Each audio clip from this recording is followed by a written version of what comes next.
Sanbonani, Molweni, Tawedes, Wamkelekile, welcome. I want to start off this afternoon really by acknowledging the people with whom Tim comes to this afternoon. Kath Manning and his daughter Courtney, who are here this afternoon, but his parents, Ian and Pat Pennel, who I want to acknowledge as being the people who have really been the starters of this journey with Tim to this moment. But I think in a special way today, I want to acknowledge the Barnard family who've come to join us this afternoon, because this is the Christian Barnard Chair in Cardiothoracic Surgery. To Karen Berman, his wife, and to Lara Barnard, his daughter. Thanks very much. I really want to acknowledge in a special way that you've taken the time to join us this afternoon. But colleagues, in the same way that I've tried to locate these inaugural lectures as a special part of our journey as a faculty, I just want to start tonight by using the traditional isiZulu greeting of Sawubona. As we come in this Jubilee year of gathering at 110 years of this faculty, Sawubona takes on an additional meaning of our capacity to see each other. Sawubona itself really just says, I see you. And in many ways, these inaugural lectures are becoming increasingly a part of the way in which we see our scholarship, but in the seeing of our scholarship, recognize its translation and its meaning for the world that we serve. Because that's what we're about as a faculty. We're insignificant if our purpose is not to make this world a better place. And as I come in seeing the scholarship that this evening represents, it's really recognizing that the stories that we tell in a faculty such as ours continue to make our seeing different and enrich our seeing as we go on. As we see each other in this particular instance, we recognize that the scholarship we celebrate tonight is the thing that makes us brighter all the time. And I'm reminded again by the fact that the first peoples in this area, the Khoi people who inhabited this place long before we were here, called this place Kamirodi Khais. And they recognized it as a place, as the place of the stars, because that is what it means. This is the place of the stars. And increasingly, I'm trying to craft this idea that this is the place of the stars, because in many ways, this is the place from which new knowledge comes. And it is a knowledge that is not self-serving. It must be a knowledge that translates in ensuring the world is better because of it. This is the 100th year since Chris Barnard was born. He would have celebrated 100 years in November of this year. And so I thought it was quite appropriate just to reflect a little bit on his life and the fact that he was part of the story of ours. So I think the details of the heart transplant are well known, but the things I've learned in a little bit more detail in the last couple of days are some of these amongst these issues that I raise. He matriculated in Beaufort West, and I think most people know that. He qualified from UCT in 1946. And interesting for me is that we've just been reminded that the first Black graduate from UCT graduates around that time as well. Dr. Effendi graduates in 1944. And that was the first Black person to graduate at UCT. But he works in a variety of areas. And then I thought what was particularly interesting is just to acknowledge the different scholarly works that contributed towards his degrees. He changes from medicine, Mpiko, from medicine to surgery. And perhaps there's a certain kind of light seeing there, given that I'm an anesthetist. But he changes from medicine and surgery and then produces he gets both his M.Med and his M.D. degree in 1953, but an M.D. degree for the treatment of tuberculous meningitis, which I thought was quite remarkable. He goes on then to do an MSc entitled The Aortic Valve, Problems in the Fabrication and Testing of a Prosthetic Valve. He also receives a PhD from the University of Minnesota for a dissertation entitled The Etiology of Congenital Intestinal Atresia. And I think that what happens for me as I read this, not always reading stories about surgeons, is this kind of eclectic sense of the real scholar, the clinician scholar, this ability to traverse many areas of thinking. But I think tonight I want to just acknowledge that the story of Chris Barnard is indelibly now a part of our story. We can't erase it from the stories that we tell. And in many ways, this chair that is occupied now by Tim Pennel is part of our celebratory story. But the reality of a faculty like UCT is that each of our stories, as we tell them, are colored by the stories of others as we intersect with them. And so many of you will be aware of the faculty's early recognition of the contribution of Hamilton Naki. And without overstating that contribution, just recognizing that his story too is entwined in the story that we begin to celebrate in the context of cardiothoracic surgery. We recognize too that Susan Vosloo, coming out in the 80s only as the first cardiothoracic surgeon, inserts another thread into that story of ours, something that we can no longer take out. But all of these stories cause us to pause a while, to recognize that sometimes we value some stories more highly than others. And part of our celebration of Jubilee this year has been to recognize many more stories.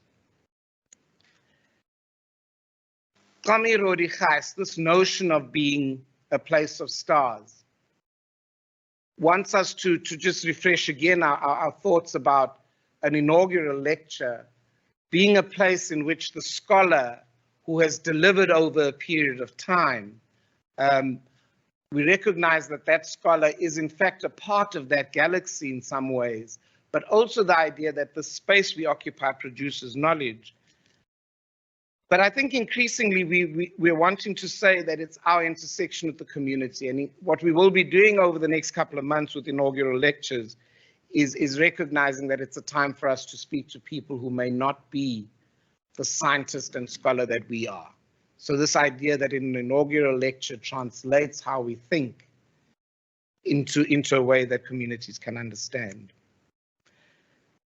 So finally, as I welcome all of you to this celebration, a celebration that brings together these multiple legacies, and recognizing that Tim's own position as professor, as the chair of the Chris Barnard Chair in Cardiothoracic Surgery, we recognize that all of us make a promise to the future that we want to try and create. And so I'm going to invite Graham Fegan, the head of the Department of Surgery, to introduce the inaugural speaker. Right, hi, good evening, everybody. Thank you very much, Professor Green Thompson. It's really wonderful to welcome you all here to the Neuroscience Institute and to this really wonderful event of the inaugural lecture of Professor Tim Pennel. So as our Dean has said, this is not just an opportunity to celebrate Tim and his vision for cardiothoracic surgery, but also to acknowledge the legacy of cardiothoracic surgery, the incredible alumnus of UCT in whose honor the chair is named, Professor Chris Barnard, and everybody who has also occupied this chair before Tim. So I'm not going to steal Tim's thunder by giving a detailed account of his career. I'll let him tell his own story later and focus on the bits that he wants you to know about. But the key milestones were graduating from Stellenbosch University with a medical degree, internship at Barra, and then community service in East London, where he developed a love of surgery.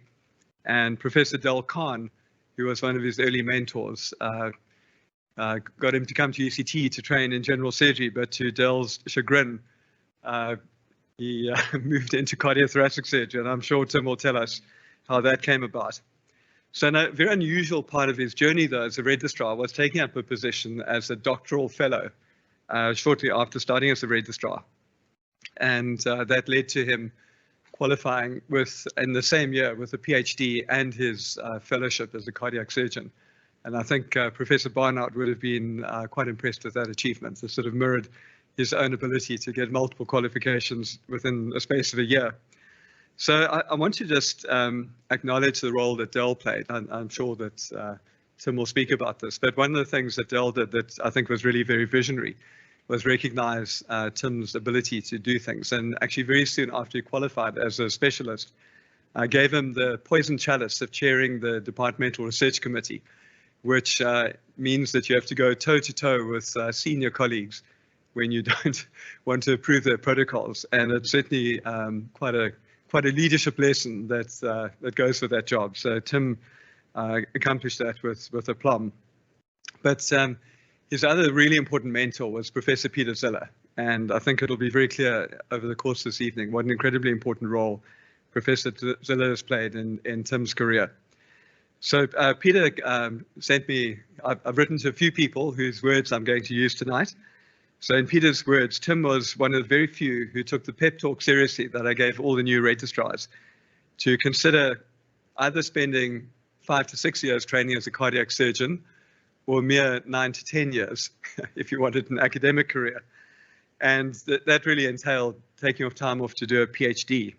So Tim was one of few registrars who actually did decide to take the 10-year option and did a PhD, and not only had a very fine clinical training at the end of his registrar training, but it also earned his spurs as an internationally recognized laboratory scientist.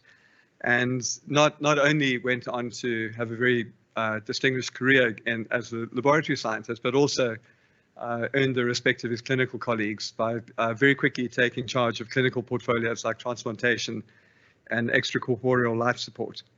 And Peter goes on to write about your incredible ability to interact with other people, your concern for your colleagues, your capacity to lead by example, and create a vision to really expand the international reputation of the division. And there's no question that your career has been a source of immense pride to him.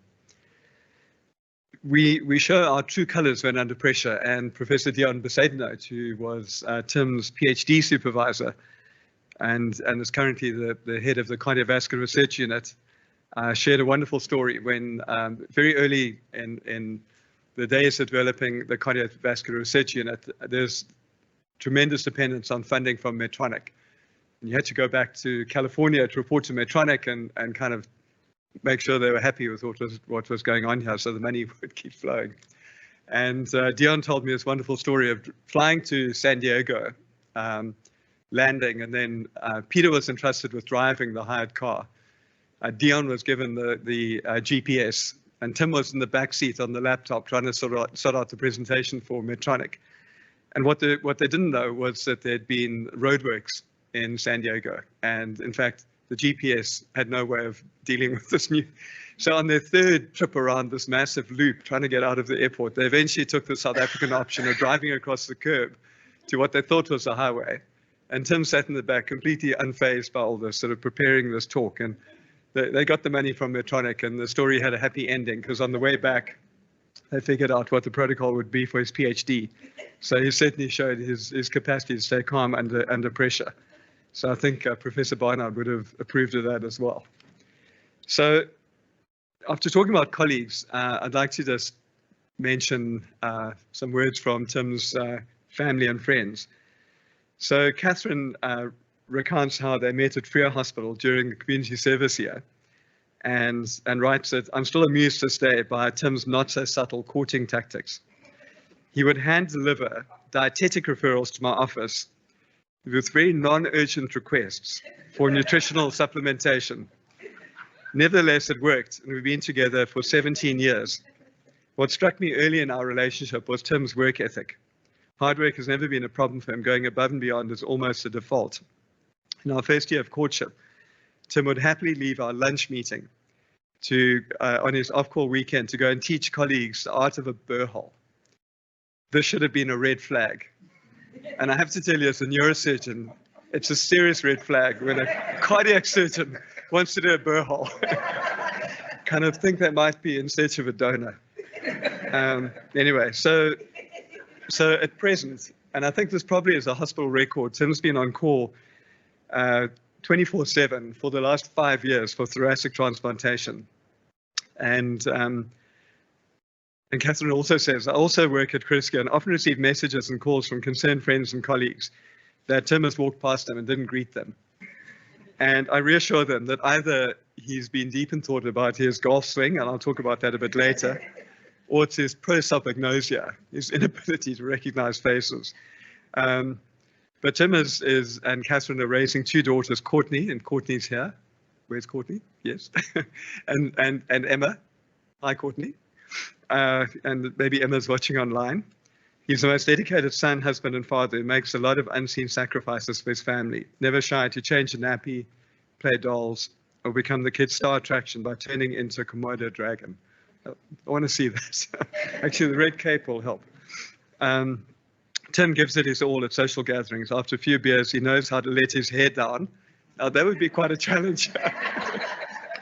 Doesn't shy away from dress-up party, DIY experiments, and whiskey.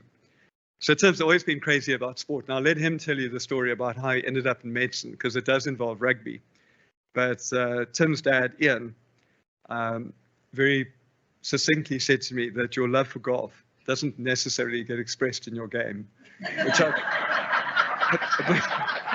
was quite a nice, a couple of lessons maybe it called for.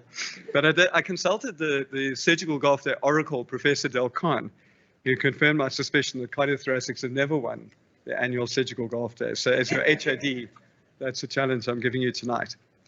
And then finally, Tracy Newpin, one of your longest standing friends, writes that she first met you in your first year together at Stellenbosch in med school, when you were in Helshoogte residence with all the ex-servicemen, which must have been an interesting experience. So Tracy describes, although you're incredibly serious about your studies, you were also still very keen for a party and never shied away from dressing up.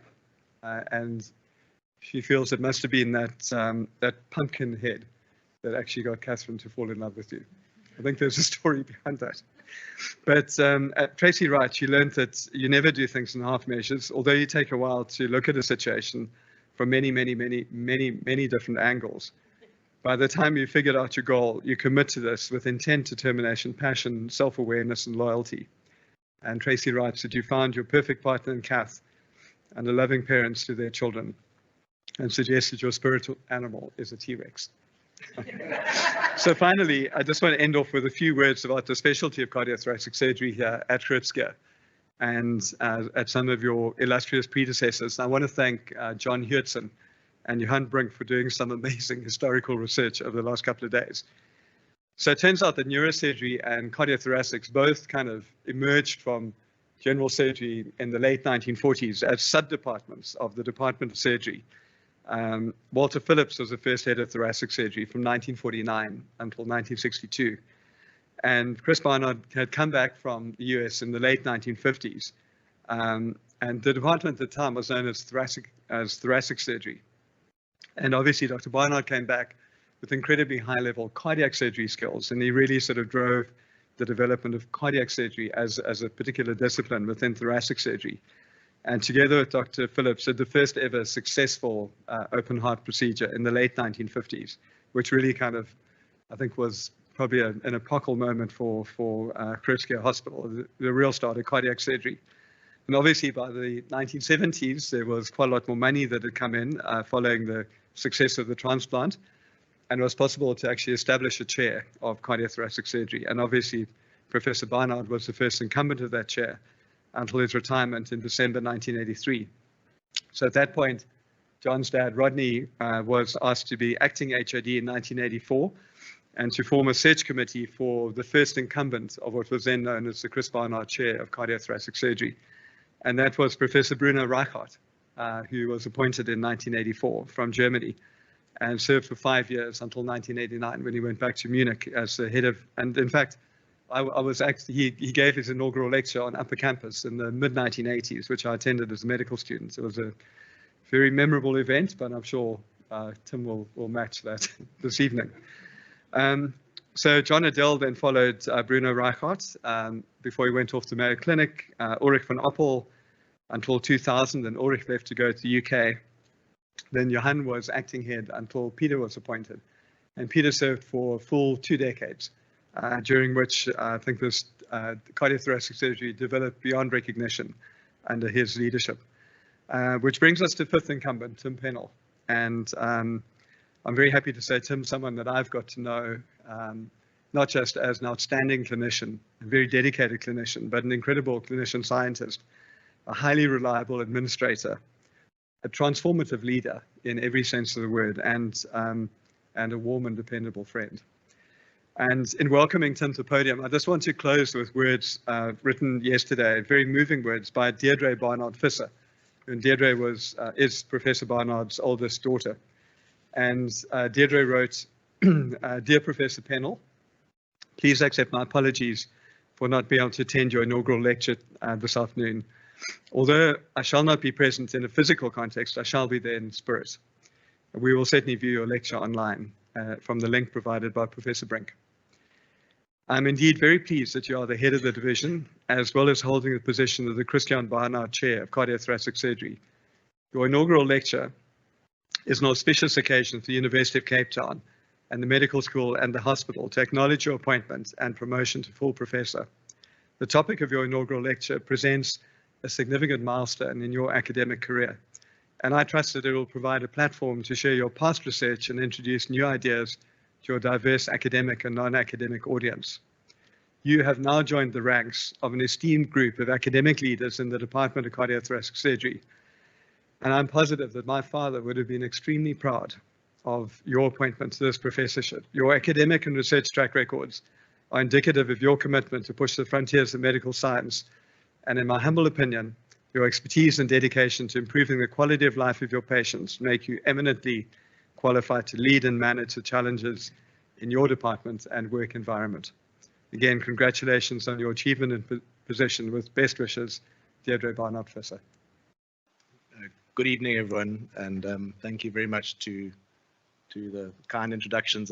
Before I say the proper thank yous, I just want to maybe break from the script a little bit. I'm going to eat into a little bit of Prof. Nteke's time. As I sat here listening to all of the very wise words and the great compliments, I got pretty nervous, and I can't actually remember the last time I was nervous for a talk. I mean, most of the time for academic talks, I stand up and talk, but sort of as I sat and listened to everything, try to remember the last time that I was nervous and for this kind of thing, and it struck me that it was my wedding day. and I had this father-son moment where, we were sitting waiting, I was getting changed, and my dad said, if you get nervous, my GP prescribes me this pill.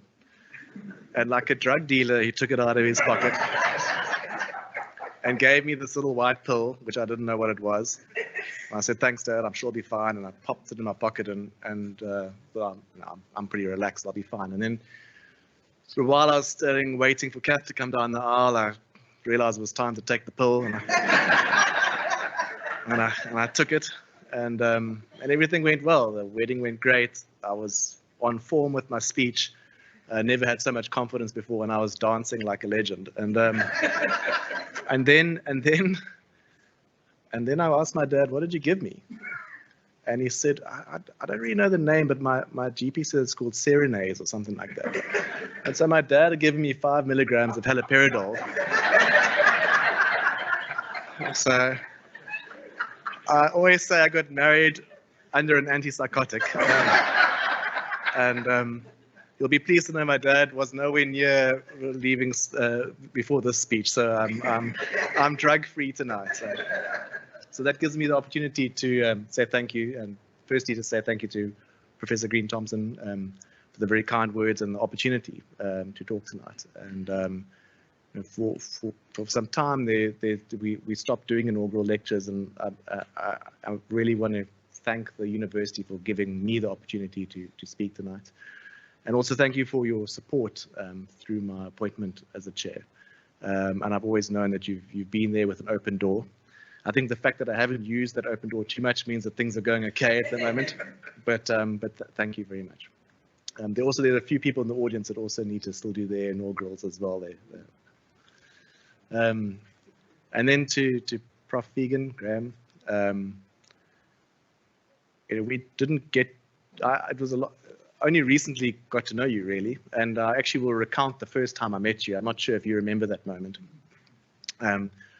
But again, your leadership has been phenomenal, and particularly your support that you've given me in this position has been unparalleled. And I hope whoever follows you as the new head of department at the end of the year can support new heads of divisions the way you've supported me.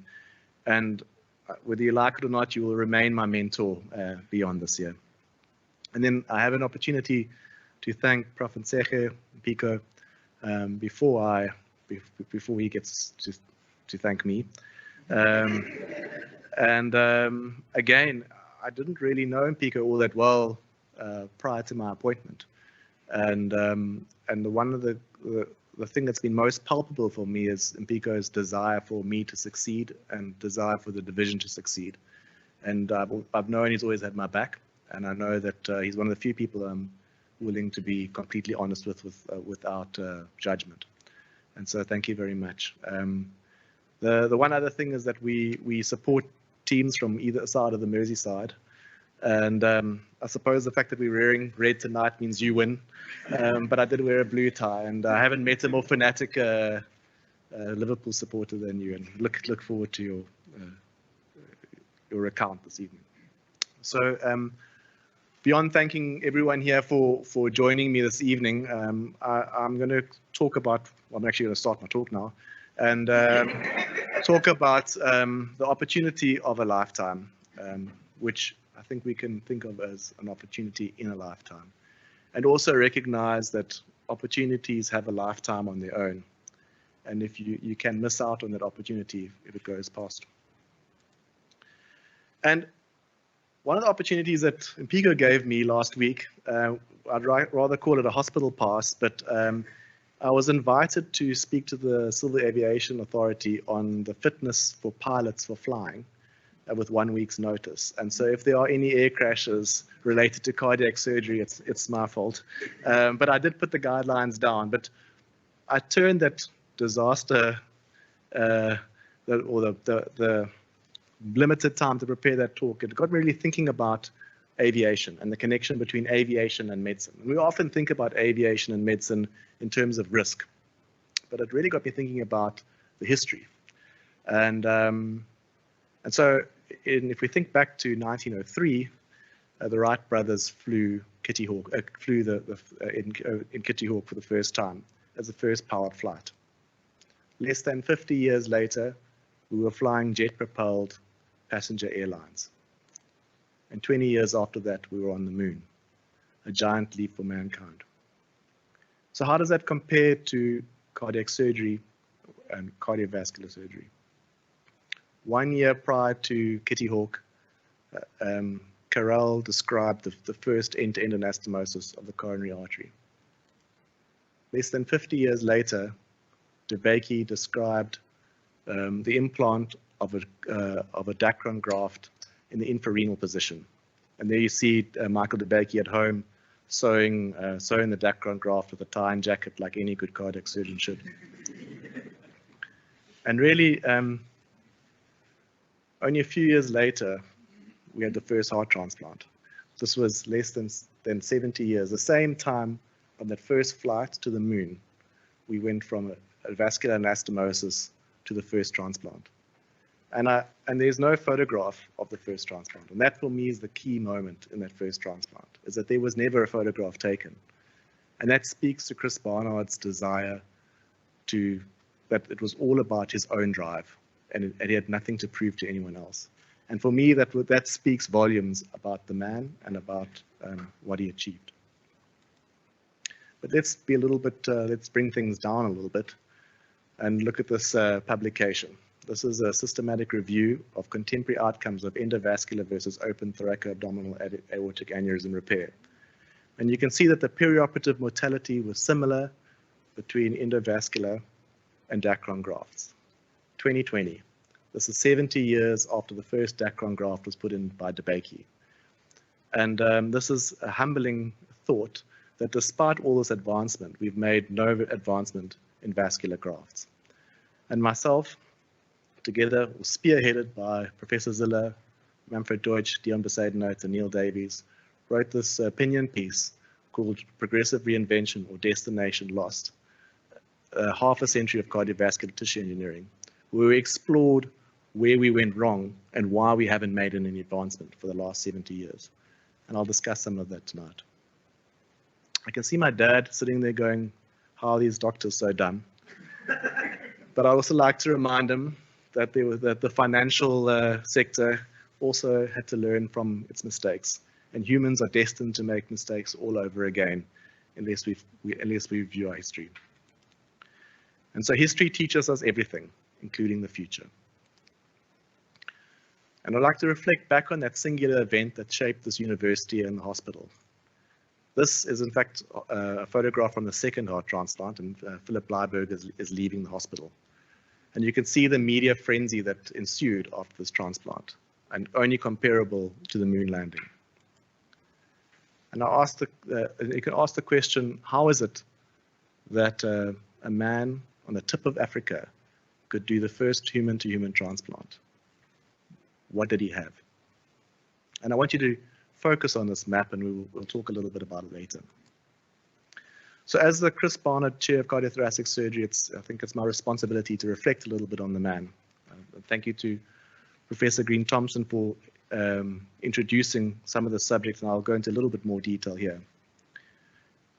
As Professor Green Thompson mentioned, Chris Barnard was born almost 100 years ago, just short of 2 months from today. And he was born into a poor family with a father that served as a reverend in a mixed race community. But despite that limited opportunity, he managed to make it through medical school. And as was mentioned, he had an MD thesis in the effect on the clinical features of and cerebrospinal fluid. The effect of cortisone treatment as an adjunct to antibiotics for the management of tuberculosis. And so this was Chris Barnard's first contribution to neurosurgery. There are a few more, and it's always need a cardiac surgeon to help out a little bit for the neurosurgeons. As was mentioned previously, he went on to do a landmark paper and was the first person to describe the etiology and pathogenesis of intestinal atresia. And this is a publication with him that he wrote with Professor Janilo at the time. And I just want to think about what he achieved at this stage. The thought process was that intestinal atresia was due to a vascular anomaly. And so what Professor Barnard did was he did laparotomy on mongrel dogs. He opened up, initially tried to take the puppies out and operate on them, but realized that didn't work. And so did a purse string suture that you can see, pulled the abdomen of the unborn puppy out, ligated the vasculature, and got the puppy to term, and was able to show that the puppy that he operated on had a intestinal atresia, an incredible achievement, particularly at that time. And that created an opportunity to go to Minnesota. And he worked under Owen Wagenstein initially. At the same time, Walter Lillehei, the father of cardiac surgery, was making his mark. And there were two other surgeons, Richard Lower and Norman Shumway, who were doing experiments on initially on deep hypothermia, but while the dogs were asleep, decided to take the hearts out and put them back in again, out of boredom, I suppose, and then realized that they could actually do this as a procedure. And as you can see, Chris looked over his eye and realized, this is what I want to do. And with that, he was given a grant from the US government to bring back a heart-lung machine. And so again, we need to give credit to the foresight of at least the American government at that side to provide the sponsorship. This is a publication in 1958 where he discusses the use of the helical reservoir bubble oxygenator. And you can see at this stage, he already has an MD, an MEd, an MS, and a PhD from Minnesota as a senior clinical lecturer in cardiothoracic surgery. But I think, we talk about Chris Barnard as a surgeon scientist, but there were many other firsts, and I'm not going to name them all, but this for me was a was a beautiful one because, again, Chris Barnard used deep hypothermia with cardiopulmonary bypass for the first time ever.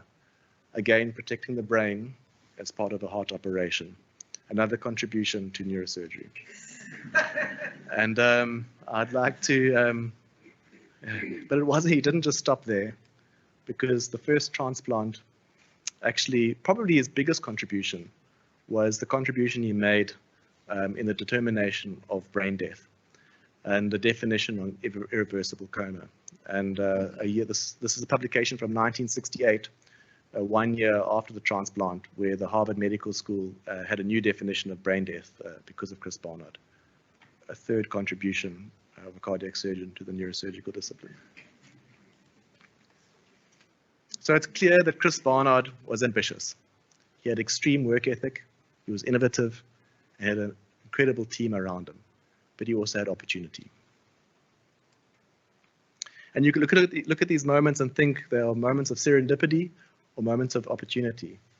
And I think as we all reflect on our careers, if we look back, they're moments of serendipity and opportunity. And while I prepared this talk, I try to think of all those serendipitous moments that happened to me. The first was as a high school student where I didn't know what I was going to do. And the psychometric testing came back as either a chemical engineer or a medical doctor. But the comment was, although it must be noted that Tim does not like sick people. And for that reason, I applied as a chemical engineer, also because I didn't have the marks to get into medicine at the time. And I realized that not many people like sick people. That's why we become doctors, to make them better. And I had Graham alluded to it earlier. I met Dr. Boyce Valia, a maxillofacial surgeon in Johannesburg. I had a rugby injury where I got kicked in the face and split my face open, and he did an amazing job. But shortly thereafter, he offered for me to watch him operate. And he initially took me to the private sector and then to Baragwanath, and really I realized that I wanted to be a surgeon, and I have to pay great thanks to him for what he did for me. And then the next sort of serendipitous moment was in my fifth year. So at Stellenbosch, we do this thing called a scriptsy, where you can do a bit of research and you get 5% extra at the end of your sixth year. And I kind of did the maths, and I realized that if you get 50% for the project, you get 2.5% extra on your overall graduation. And to do that, to get 2.5% extra is an immense amount of work, and research was the way to go to get those extra marks. So put my heart and soul into it, and came up with this publication again with Dave Harris, who is a cardiac surgeon, was based at Tygerberg at the time, but now in the private sector, and he really sort of walked me through this. And I went back to the publication to try and find some nice statistics. Kath would have been horrified at what I actually produced, but it was enough for me to present at a surgical research symposium. And that's where I met Professor Khan, and where I presented this data. And Prof. Khan walked up to me afterwards and said, "I'd like to offer you an opportunity at UCT in general surgery." I said, "Look, Prof, I'm going to be a cardiac surgeon." And despite my arrogance, he said, "Look, come anyway." And I think this is the one thing I'd really like to reflect on, is that Prof. Khan provided opportunity with no strings attached. He knew that I might not stay in general surgery. In fact, I probably wouldn't. But he still gave me the opportunity, and who knows where I would have been if he hadn't provided the opportunity. And so thank you very much for that. And then this paper came out, and I apologize to Prof. Ziller for the graphic that I used. It doesn't really describe the paper very well, but it is in the paper. And I'm sure that you would agree that sometimes aesthetics is just as important as the science. And so this paper came out in July 6, 2007, and became available online in the 3rd of August. And I started as a registrar on the 1st of August. The serendipitous moment was about to happen. And as a registrar, we all know that the first year as a registrar is horrific. You're not having a great time. And I really had a lot of introspection. And I created this model for myself called the tripod of happiness, because I wasn't very happy. And I realized that in order to be happy, there were three important things. You had to have financial security, job satisfaction, and friends and family. And at the time, I couldn't see myself having any of the three as a cardiac surgeon. But I thought you need to at least have one or two. And in fact, I tried to focus on one or two, but it took a lot of time to realize that in fact, you can't have one or two of the tripod. You have to have all three. And I'm pretty sure Courtney's going to comment that green, blue, and yellow don't make purple. But the ingredients of life get added to a flask. And in order for happiness to be created, you have to have the catalyst of the flame and the tripod to hold that up. And without a balanced tripod, happiness won't exist. So in research for this talk, I thought I can't sort of give this sort of profound talk about the tripod of happiness. It probably exists out there in the literature. So I went looking to see if this has been described before.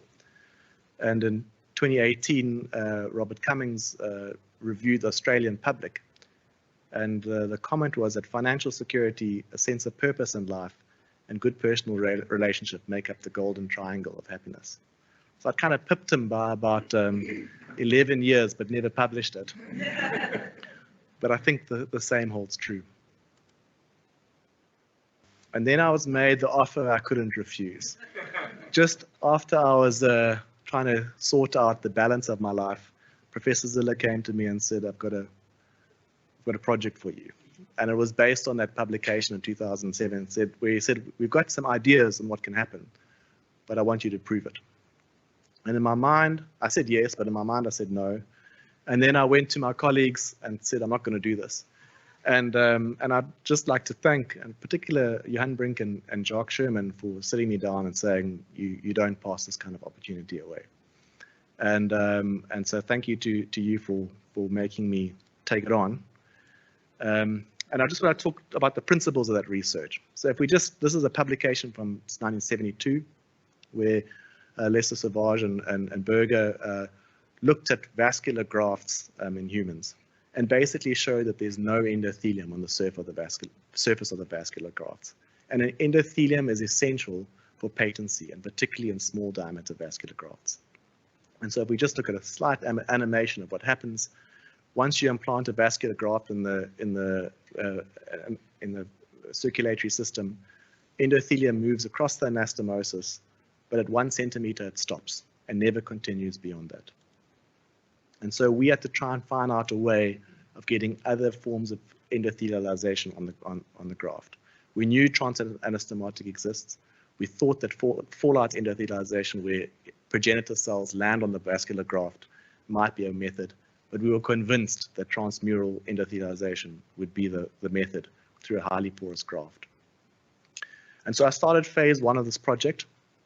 And in order to do vascular surgery, you need, or microsurgery, you need a microscope, and I didn't have one. And I was scouring Critiskia and Red Cross for a donation, and everyone had turned me down. And then I was walking along the E floor one day, and a gentleman walked up to me and said, "Hi, I'm Graham Fegan, I believe, are you Tim Pennel?" I said, "Yes." And he said, "Well, I'm the head of neurosurgery, and I believe you want a microscope." And I said, "Yeah." He said, "Well, I've got one to give you," out of the blue. And so neurosurgery has repaid their contribution to cardiothoracic scientific pursuit. There's just two caveats. The one is that he said it's quite old, and if you look below the Zeiss emblem, you can see how old this microscope is. And the other is that it's quite heavy. And he said the one thing that you have to do is get it yourself from Red Cross to the Chris Barnard building. And so myself and 3 other technicians from the laboratory loaded this microscope into the back of the bucky while it scraped all the way from Red Cross to the lab. But this really what got my research started and finished. So phase 1, and I won't bore you with too much of the detail, we wanted to work out what the rate of growth was. And all the fancy complex equations were sorted out by Dion. But basically, we realized that there were two forms of growth: one a very fast growth and a slow growth, and that was dependent on whether it was upstream or downstream. But we worked out that vascular grafts or endothelium grows at about 6.6 millimeters per week, and that transanastomotic endothelialization slowed down over time, and that's why it doesn't ultimately cover the whole graft. And then I read this article as part of my literature review, and it said, with regards to the artificial blood vessel, it said the task is so demanding and the potential rewards are so great that research in the field of a small diameter vascular substitute has been compared with the search of the Holy Grail. And at that point, I realized I was in trouble because I had agreed to something that was probably beyond my potential. And that's where I want to talk about where loopholes create opportunity. And so in our departmental document, we have a clause that allows registrars who register for PhDs to get 1 day off to do research a week, 1 day off a week to do research. And so I registered for my PhD with no intention of finishing it, but just to get the 1 day off a week. I haven't told you that until now, but and that allowed me to do phase 2 of the of the research, which was isolating the anastomosis. And so the concept here was that if you use a test segment in the middle of the vascular graft, and that was isolated from the anastomosis, if you got endothelium on that surface of the midgraft, you knew it was independent of transanastomotic, and you knew that it had to be another form. And so that was what our pursuit was.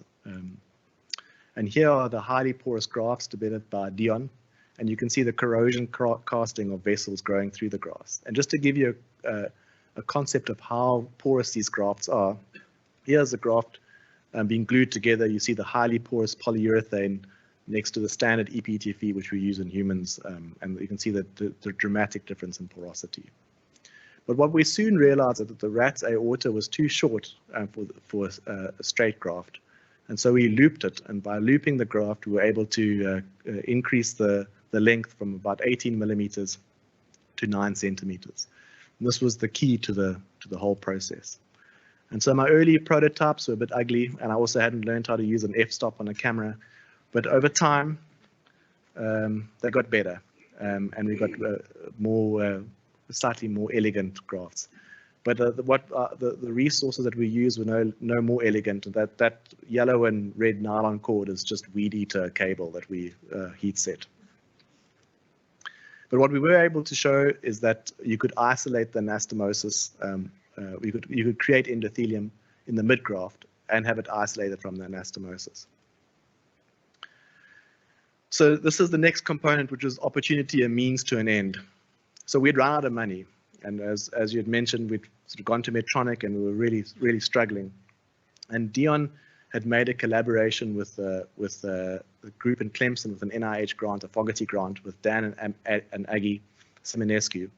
And they had come together with some money to look at decellularized vascular grafts. And the concept here was to take porcine renal arteries and to decellularize them and to put different treatments on them, and to see how they would work in a rat system. And so I accepted the project because we needed money, and I could cross-fertilize my PhD with this other grant money. And so we put together this research, which ultimately ended up being my MMed as well. And so what we were able to show is that by treating the grafts with different treatments, heparin and a tannin, we could increase the strength as well as the elastin preservation. But what was more important is I convinced the team to put this novel experimental graft in the middle of our model. And although it beautifully fits in, and you can see the beautiful elastic lamina in C and D, there was no endothelium. And it was proof for us that you had to have porosity for mid-graft endothelialization. So we knew that the model had been validated. And so then we moved on to phase 3 of the 4 phases, which was trying to work out where the endothelium came from. And we wrapped the outside of the graft with three different ways. We had the control graft, we put a permeable film around, we put an impermeable wrap, and we also glued the outside. And what we were able to show was that if the control and the permeable film allowed for endothelialization, but if you wrapped the outside, you essentially prevented endothelialization. Only a small islands with that. So fallout does exist, but it wasn't enough for confluent. And also, if you glue the outside with a skin, the grafts all occlude. So phase 4 was optimization, and here we had some help with both Dion and Neil's collaboration using growth factors on the outside. In the bottom left-hand corner, you can see the polyurethane graft with and without the VEGF PDGF coating, and we could show that we could speed up endothelialization as well. And in the bottom right-hand corner is my favorite picture, and this is you can see an opening of the graft, and you can see the endothelium come through into the graft and go downstream. And that was sort of that one moment that you catch, that you know that you've sealed the deal. So 2014 was a good year. As has been mentioned, had the birth of my child, Courtney. Kath and I graduated. Kath was one of her first of 2 masters, graduated. I graduated with my PhD, and I'd just been accepted as a consultant in the division. Things couldn't have been better. But you know, when there's a classic movie, there's always a sequel. And I was offered transplantation. And transplantation at Groote Schuur Hospital is not pretty reading. What this reminds you of, and you don't have to ask, I mean, the statisticians in the audience know that a normal distribution or Gaussian distribution is a beautiful thing, but not when it's representing your caseload. And so why did this happen? And there was a change in political philosophy, and there was dilution to the private sector. And I'd like to just talk about 2 of those moments because they're relevant. The first, I'll talk about the second thing that happened first, and that was in 1995. There was a moratorium declared on heart transplantation, a limitation on the amount of transplants that we were allowed to do. And at that point, you see a dramatic decrease in transplantation at Groote Schuur Hospital. And that was a national declaration. But 3 years prior to that, there was a laundry strike at Groote Schuur Hospital, and only emergency procedures were allowed to be done. And a donor became available, and the CEO at the time said that transplant is not an emergency procedure and didn't allow it for it to proceed. And so the transplant was moved across to City Park, and it was done at City Park, which essentially opened the door for transplantation outside of Groote Schuur Hospital. And so I'd like to think of that as an opportunity lost, and that I think the point is that there are these moments where, and I think it's not just about transplantation, that graph also represents cardiac surgery in general. And we have to be aware of these moments to not allow them to happen. But now we had an opportunity to reclaim. And while I was sort of pondering how we were going to fix transplantation, because in my belief, Johan Brink, my predecessor in the position, had done everything that was doable, we needed a change in strategy. And around about the same time, Greg came to me and said, listen, I'm running a cystic fibrosis clinic, an advanced lung failure clinic, and a pulmonary hypertensive clinic, and these patients have got nowhere to go. I want to start a transplant service. And so I said to him, let me think about it. And then the next thing he said, I've got a fellowship in St. Vincent's, and this is happening. And so the ball got rolling very quickly. And it really is thanks to Greg for making that happen. And so in 2016, Greg was in St. Vincent's for a year. I was doing my prep work behind the scenes, trying to work out how we were going to do this transplant. And it's frightening to think that when we did our first lung transplant, I was the only person in the theater that had seen one, and I'd only seen them. So I think for that reason, we really have to thank a number of people. Firstly, to thank the donors, and that goes for all transplantation. But also to thank our current administrators, who have really changed their concept, and I'm very grateful to Bhavna and Bernadette for their commitment to transplantation and quaternary care at Groote Schuur Hospital. It's revolutionary in mindset. But unfortunately, this is a Mac PC error, but also also thank the patients for trusting us. And this is Tanya, our first lung transplant. It'll be a fifth anniversary in December. And I remember the day when Greg and I sat with her, firstly in the initial counseling, but then the day of the first transplant, where she sat out of breath, and we said to her, we've never done this before, and do you trust us to do it? And she said, go for it. And she's been our biggest advocate since. And the other important point is that Tanya was a private patient, or an insured patient, who didn't have access to care in the private sector, and we had provided at an academic institution. And so we had reclaimed the space of an academic hospital. So now we're on the rise again. Unfortunately, COVID slowed us down, but transplantation is back up and running. But how can we justify this in the world's most unequal country with the highest Gini coefficient? And I'd like to say that we need to provide equitable access of high-level services for patients in the public sector. And it's actually our ethical obligation that coronary care should be driven within the academic structures, and to ensure that patients from all socioeconomic backgrounds receive medical care that is comparable to the best in the world. I feel very strongly about that. I also feel very strongly about the halo effect that it creates. In order to create transplantation, we needed to create an ECMO service. Now we have an ECMO service up and running, and we're able to provide care for lung and heart patients that are independent of transplantation. Also, the sisters that look after ECMO always used to be concerned about looking after a dialysis machine, and we used to bring the dialysis techs in. And now, after having ECMO, they just run the dialysis for us as well. You have to have a running blood bank, a running tissue immunology center, anesthetic backup, microbiology, and the list goes on and on and on. I believe that quaternary care uplifts the whole service.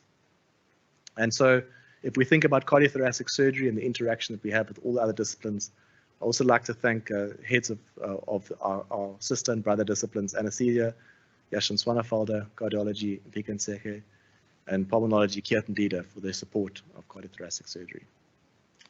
And then I'd like to thank the registrars. Thanks for coming tonight. You know your days are busy. But I believe intently that registrars are the core of a division. And if you don't have happy registrars, you don't have a happy service. But I'd like to leave you with this one quote.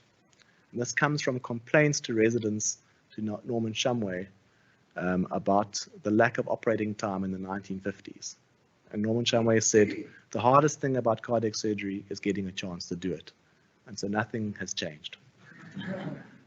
Thank you to Dion, Neil, and Paul at the Cardiovascular Research Unit, and particularly to Dion, who's been a friend and a mentor and the current director of the unit. And thank you to my fellow registrars. And I put this Enneagram up because we went through a whole lot of coaching. And this is in no particular order, but there are 9 personality types. And we had 8 consultants.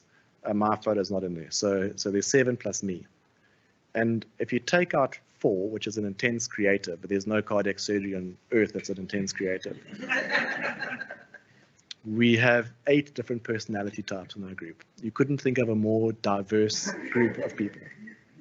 Difficult to manage, but the diversity adds color to our division. And then a special thank you to these 2 gentlemen who sit next to each other, as they have done for the last 30 years, back to back, fighting with the world. And each of you have provided an incredible mentorship to me through my career. As the 2 of you gaze into the distance, you set the platform for the future. And I can't thank both of you enough for everything that you provided me, both from an academic point of view, life lessons, and just sheer support. I'd like to mention sort of one of the things that Peter Ziller always did for me, and that is when I was down and I thought he was, and I knew I wasn't performing, I thought he was going to come after me. He always just treated me well and looked after me. As soon as I started puffing my chest out, I got slapped back into place very quickly. And see, he read me very well through my career. and thank you very much for pushing me and pressing the right buttons at the right time.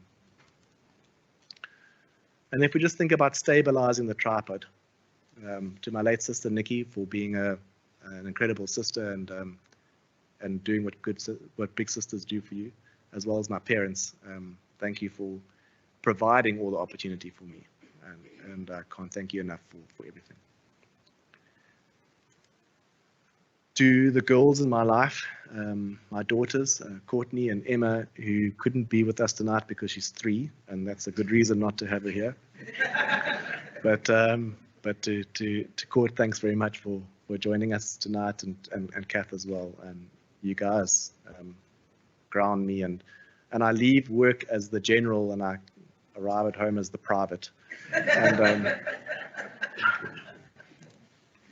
it's a specific thanks to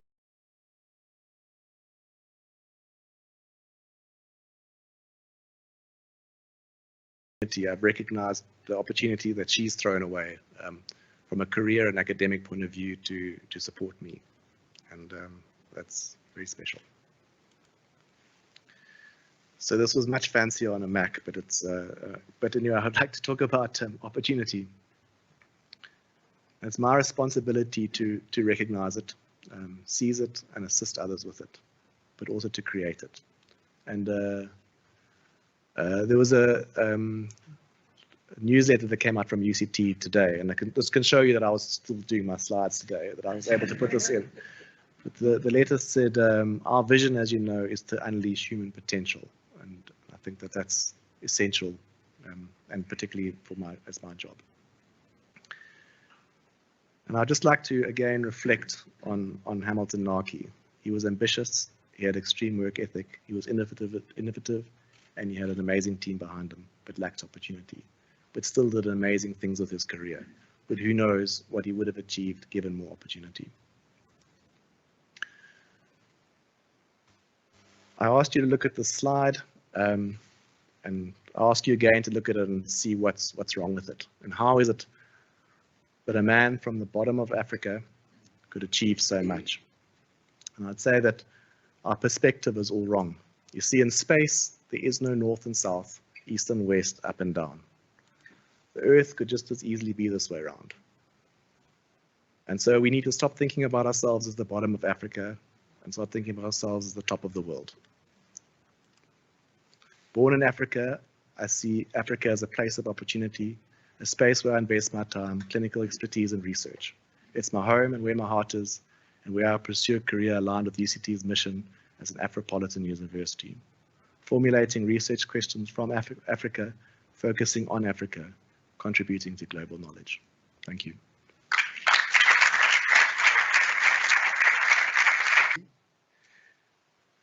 Courtney, Kath, distinguished guests, colleagues, friends. It truly is a great honor to be standing here and having been asked by Tim to give this vote of thanks on this, as we've heard, very memorable occasion.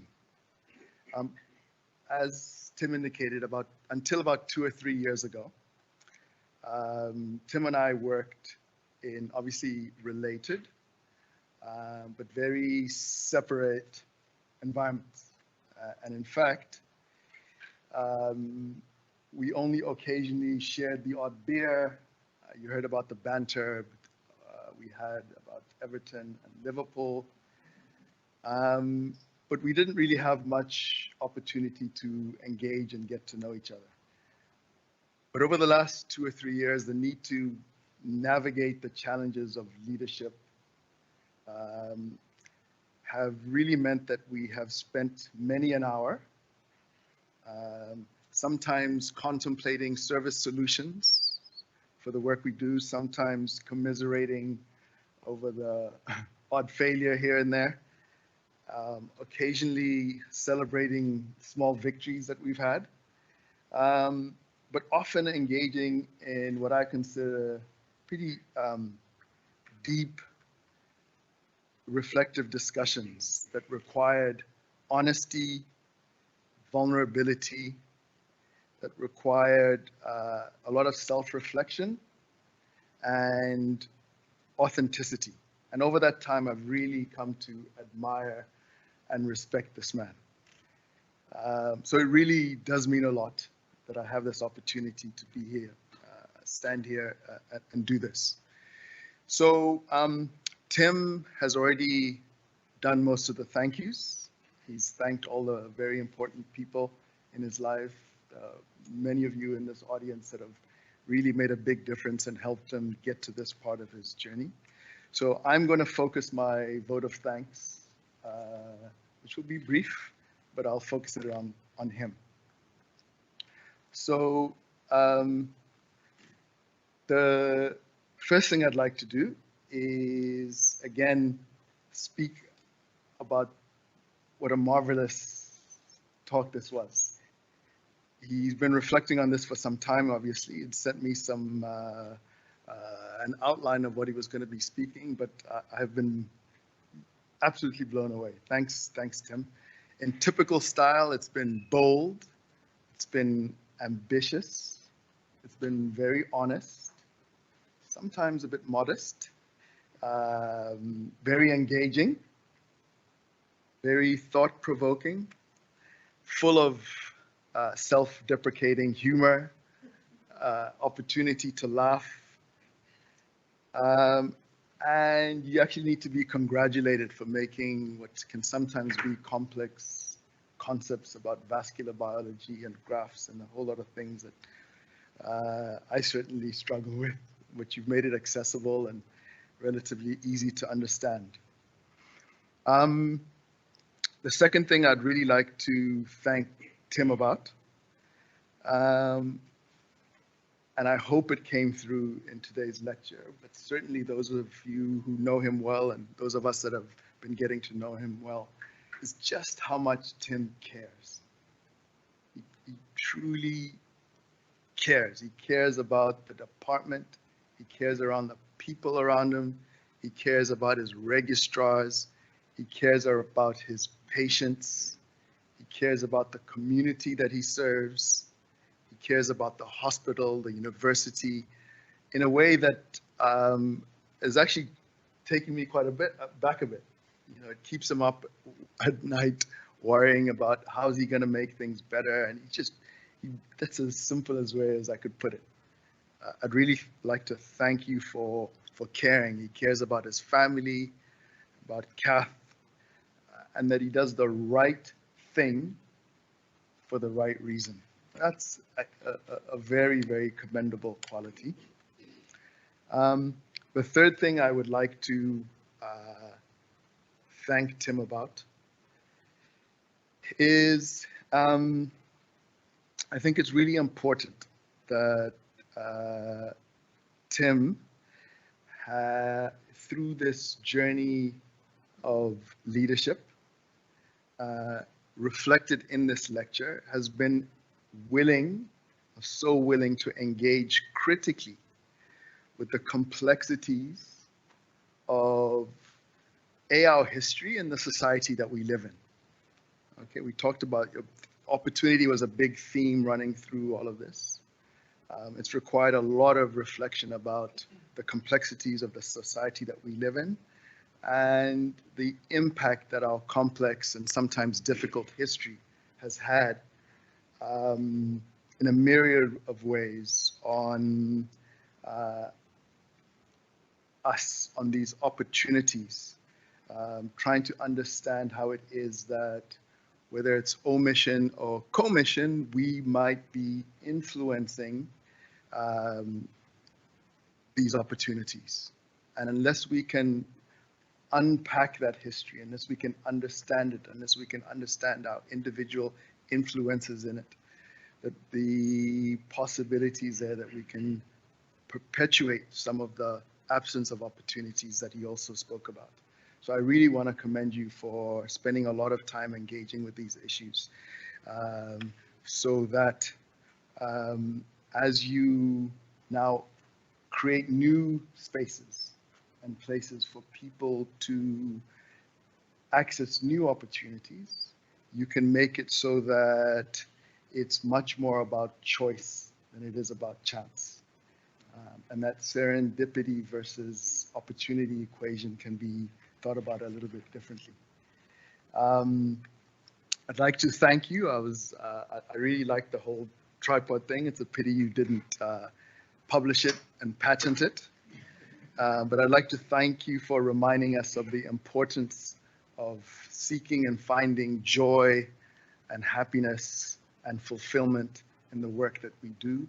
I think too often we get so immersed in the job at hand that we do forget how much that joy is important, how important that is, that there's actually so much meaning in what we do, that there's purpose in what we do, and that it's hugely important. Okay, so like I said, it's a pity you hadn't patented it. I didn't realize, I didn't know much about the golden triangle and that you'd been pipped, or that you'd done this 11 years earlier. It's amazing. So thank you. Thank you. And then finally, this has really been quite brief. I would like to, in closing, thank Tim for choosing the responsibility, and this time not taking the opportunity, but choosing the responsibility of the chair, of being the 5th Christian Barnard Chair of Cardiothoracic Surgery.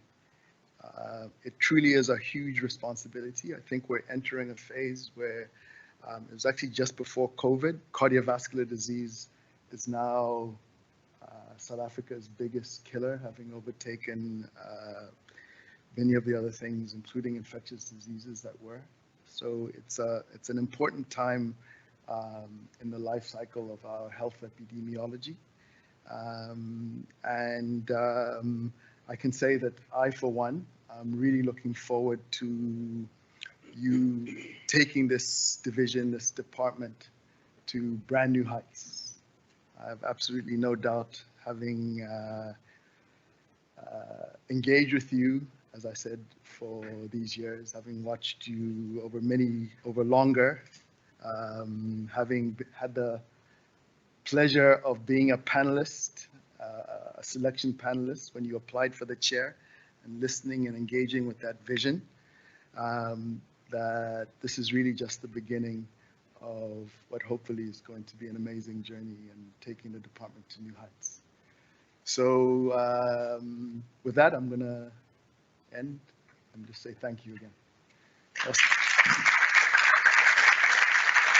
It is an evening of stories. It's not often I'm in the company of so many surgeons at once anymore. And I have to say, as a registrar, one of my toughest times was in the cardiothoracic surgery, in the cardiothoracic theatre. So it's quite an interesting thing to, the nervousness that Tim spoke about at the beginning was certainly something of what I felt at the beginning. But I want to just pick up the thought that Mpiko made in his vote of thanks, Tim. And I have to say it was an incredible afternoon just listening to your talk. But I suppose the two things I want to share from the story, and I think Mpiko picked up about the idea of the interview.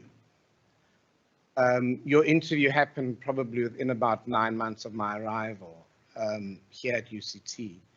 And there were two things that, and of course, most people know that there are a couple of questions that are definites in an interview in South African community. Now, one is about transformation, and the other is usually about how you approach teaching and whether you're going to decolonize education. They weren't quite in those terms, though. But I want to just say thank you to you for the two reflections you gave on that occasion. The one was your response to the question on teaching and the extent to which you were able to embody on that occasion a transformative pedagogy.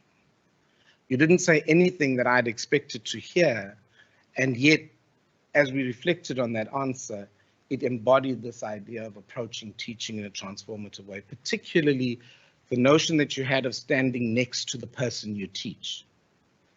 And it came through again today, because in your reflections today on the tension between opportunity and privilege, Again, your answers were nothing like we expect. That most people come to an interview with a stock answer on transformation because everybody's grilling them to prepare in that regard. But one of the things you said in that interview was this reflection on opportunity and the extent to which you were afforded opportunities way beyond what everybody may be encountering in their own lives. And so thank you again for reflecting on that, because what it assures me at this moment is that that was the right decision, and that today that taking responsibility for the division, as Mpiko referred to, is clearly a growing commitment. And I really appreciate that in terms of what you've said this evening. Colleagues and friends, thank you very much for being here. I think it's been an incredible afternoon. It rekindles our sense of the scholarship we bring into our community. And I really like the idea. In the office I worked in Wits, we actually had one of those right side up maps. So that really resonated with me quite powerfully, this idea of being on the top of the world. So thank you for reminding me of that. But colleagues and friends, I invite you for some refreshments after this. Let's continue the celebration amongst each other and together with each other. But Tim, thanks once again for offering us this opportunity to celebrate. Thank you. Colleagues, I'm going to ask you to stand while the procession leaves, but thank you.